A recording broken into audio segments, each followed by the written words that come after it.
Welcome to Chapter 13. Almost done. Once we finish Chapter 13, then all we got to do is go back and get part of Chapter 11, and we'll be done with the book. Oh my gosh, so close. Okay.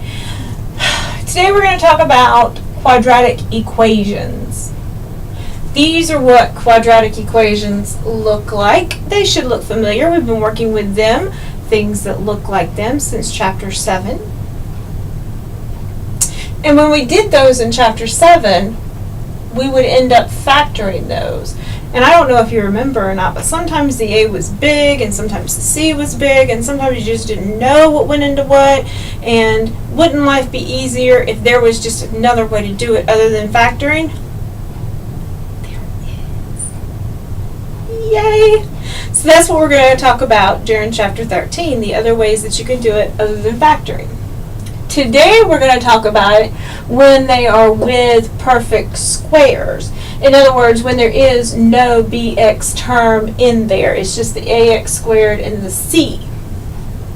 So for example, in example 1, we have n squared is equal to 1 over 100. Well, we learned in Chapter 12 that you could take the square root of this side and the square root of that side. And when you take the square root of this side to get n, that leaves you with two possibilities. You could get the square root of 1 over the square root of 100, or you could get the negative square root of 1 over the square root of 100. You can have the positive version or the negative version. We don't know which one it is because we know whenever we have a negative and we end up squaring it, we're going to end up with a positive answer. So we don't know whether it was positive originally or negative originally. So we have to have both answers down there. Here we get that n is equal to 1 over 10, or n is going to equal negative 1 over 10. A lot of times when we talk about this, we'll talk about it as n equals plus or minus 1 over 10. Because it includes both as 1. And technically, when you take a square root, you're ending up with that positive and that negative case. So a lot of times we put a plus or minus there. You'll see that a lot coming up. For this one right here, before you can do the square root property, which is taking the square root of both sides, you have to have the perfect square by itself. So I have to get my m squared by itself. The only way to do that is to divide by 5 first. So I get m squared is equal to 7. Now I can use that square root property where I take the square root of both sides and get m is equal to plus or minus the square root of 7. Can't simplify the square root of 7 anymore, so that's a good answer. Notice I've included both of my possibilities because I put the little plus or minus there. Simple as that. Over here, once again, we got to get the y squared by itself. So I move my negative 10 to the other side, which will make it a positive 10. Now I can do my square root property and get that y is equal to plus or minus the square root of 10.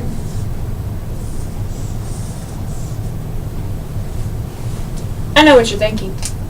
This seems like a piece of cake. Let's move on. Well, you haven't done the hard ones yet. Let's keep going. Yeah, there are more. You'll learn to be okay, though. This section doesn't get too terribly difficult.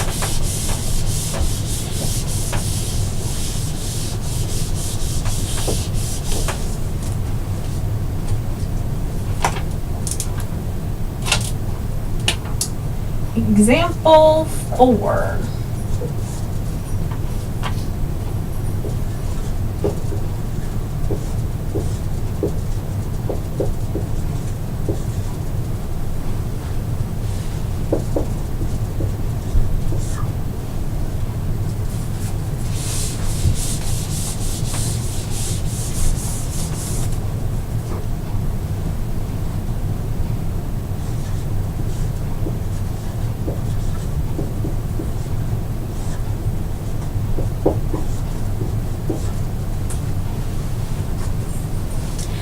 time we end up having a y, but that y is part of my squared. Now I could sit here and square this out, but that's more work. We don't want to work more, we want to work better. So instead of worrying about multiplying that out, I'm going to go ahead and work with it the way it is, because I can go ahead and take my square root property down. And when I do that, I end up with y minus 3, because that'll cancel out with that, equals plus or minus the square root of 36. Well, what's the square root of 36? 6. So I got two cases. I got y plus 3 is equal to positive 6, or y plus 3 is equal to a negative 6. Have to work both of them out. So over here I have minus 3 and minus 3. Y equals 3. Minus 3 and minus 3. Y equals negative 9. We had that whole square root thing in there. So you're going to have to check these and make sure that they work. So when I put my 3 in up here, 3 minus 3 is 0. 0 squared, does that equal 36? No, it does not. Putting my negative 9 in up here, negative 9 minus 3,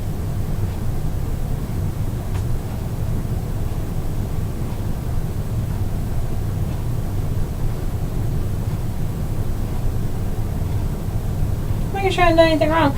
Negative 9 minus 3 is negative 12.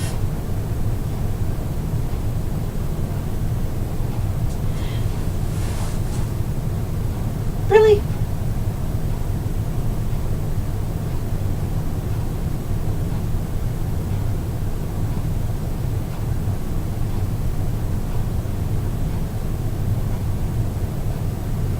Negative 12, sorry, I'm running through stuff in my head. Forgive me for the pause. Negative 12 squared does not give you 36 either.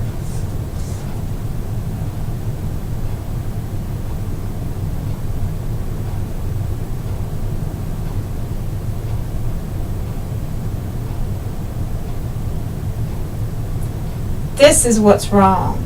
How come you didn't say something? You're fired for that.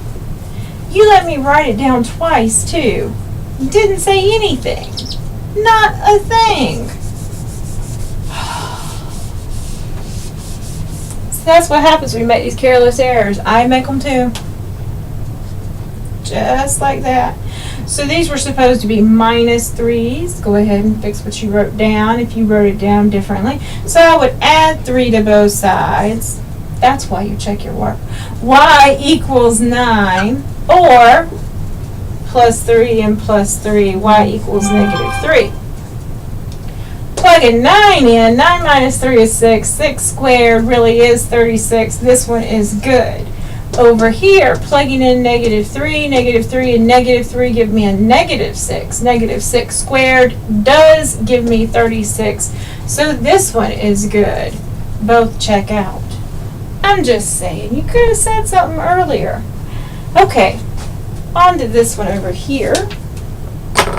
That thing is going. Use this one.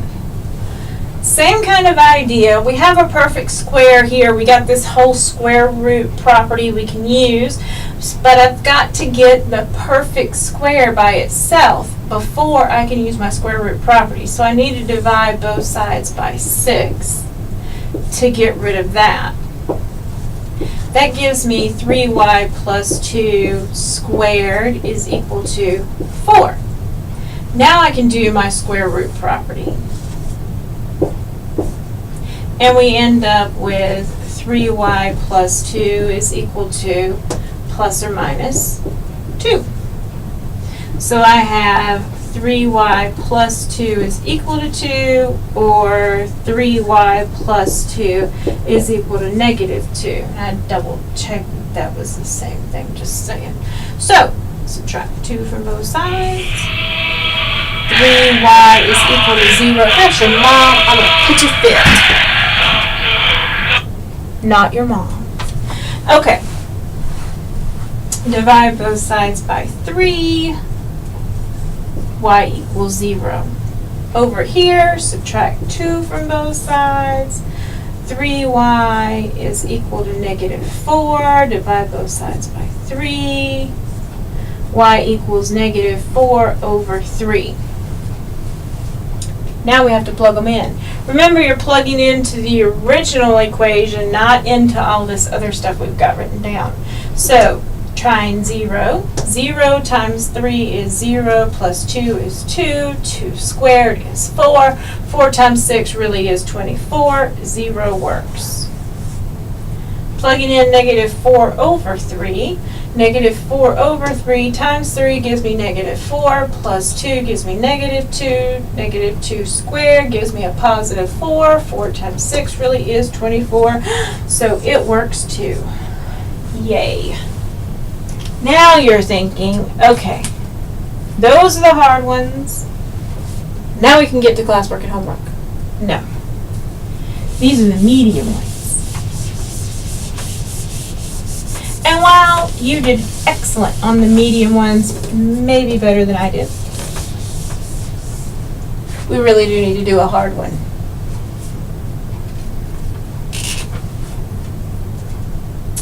So, for your example 6, 2, I'm saying that's a t, plus 7 squared plus 1 equals 37. It's about as hard as they get. Remember, we're trying to get just the square stuff by itself. You want time? Go ahead, pause it. I'll give you time.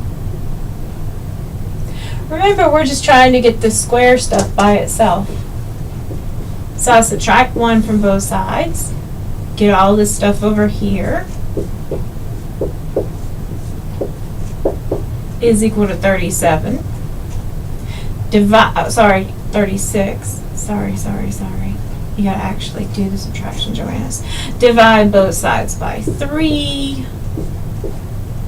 And you get 2t plus 7 squared is equal to 12.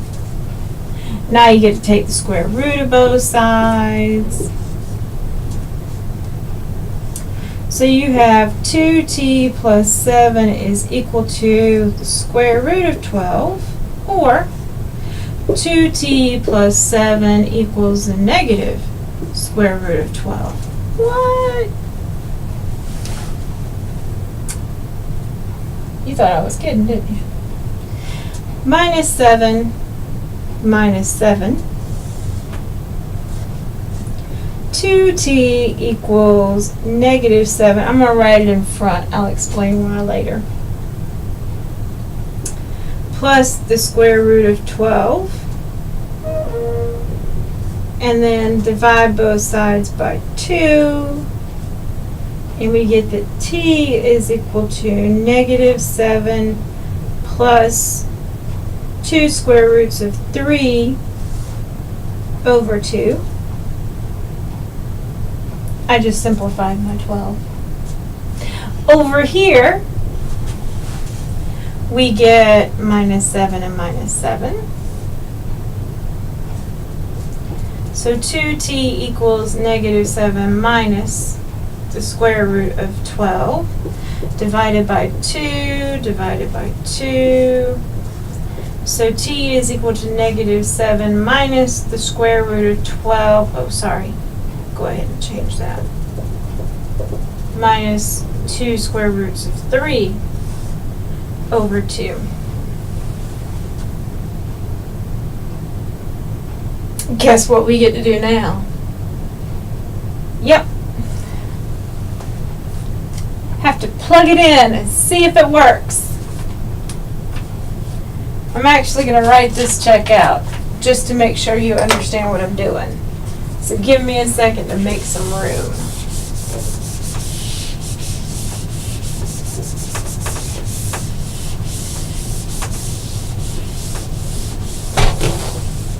Sometimes you can do it in your head, sometimes you need a little paper trail.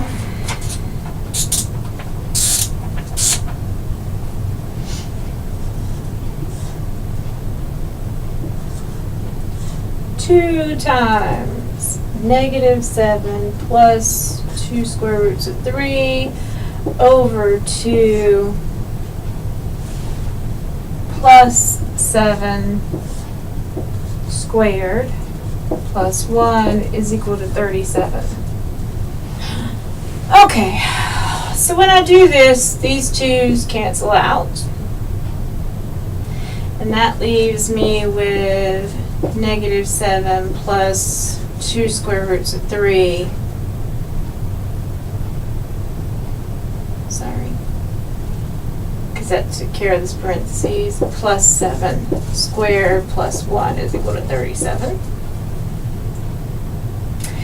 These 2 cancel each other out. So I'm left with 2 square roots of 3 squared plus 1 is equal to 37. 2 square roots of 3 squared is going to be 4 times 3, which is 12.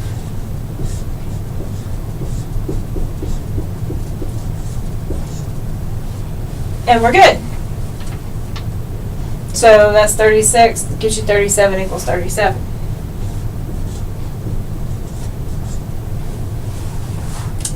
So this one, all good. Trying out the other one, I'm going to do in a different color. So the difference between this one and that one is just that sign. So I'm going to come back and make this sign a negative, which means that this sign is going to be a negative because the 2's are still going to cancel out. My 7's are still going to cancel out, which makes that a negative. -2 times -2 gives you a positive 4. You still get 4 times 3, which still gives you 12, which still gives you all of that. So this one must be good too. Are they always going to work? No, not always. You need to check them. You always check things that have fractions in the bottom, where you got an x in the bottom of your fraction, and you always check things that have square roots, even if you're the one that puts it there. Okay, classwork and homework. This is on page 545. Starting out easy, numbers 1, 11, 21, 29, and 41. And then homework are numbers 5, 15, 23, 27, 35, and 43.